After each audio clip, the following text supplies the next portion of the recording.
أعوذ بالله من الشيطان الرجيم. يا أيها الناس قد جاءكم برهان من ربكم وأنزلنا إليكم نورا مبينا.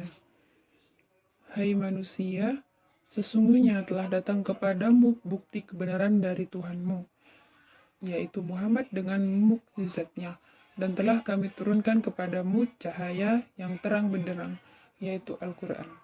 Quran Surah An-Nisa ayat 174. Muhammad. Betapa Muhammad SAW telah menjadi bukti kebenaran.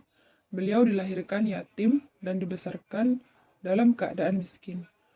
Dia juga tidak pandai membaca dan menulis serta hidup dalam lingkungan yang terbelakang. Namun demikian, tidak pun faktor negatif itu membawa dampak terhadap dirinya.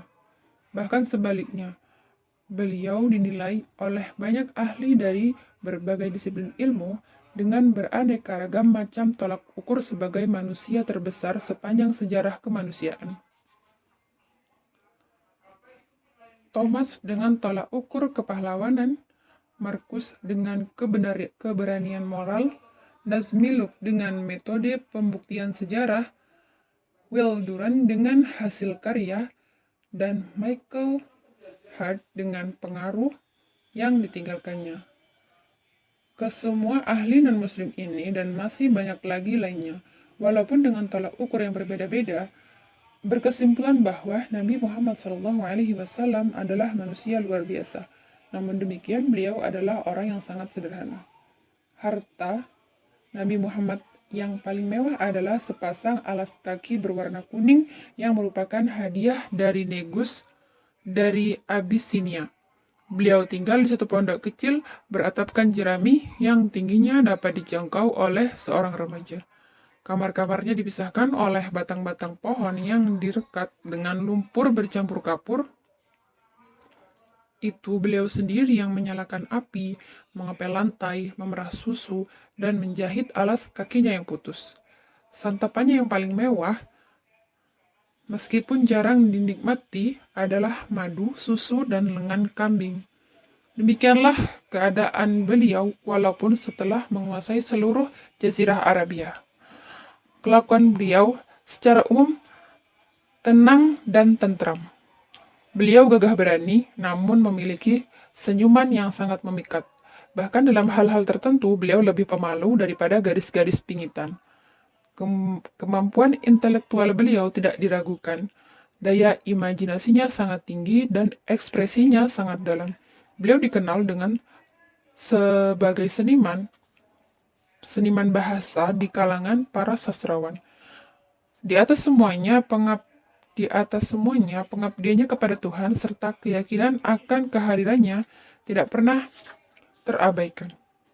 Demikianlah terkumpul secara sempurna keempat tipe manusia dalam diri manusia agung ini: pekerja, pemikir, pengabdi, dan seniman. Akhlak dan tata cara pergaulannya sangat luhur. Diulurkan tangannya untuk berjabat tangan dan tidak dilepaskannya sebelum yang dijabat tangan melepaskannya. Beliau tidak pernah mengulurkan kaki di hadapan teman-teman yang sedang duduk. Beliau berjalan dengan penuh dinamisme, bagaikan turun dari satu dataran tinggi.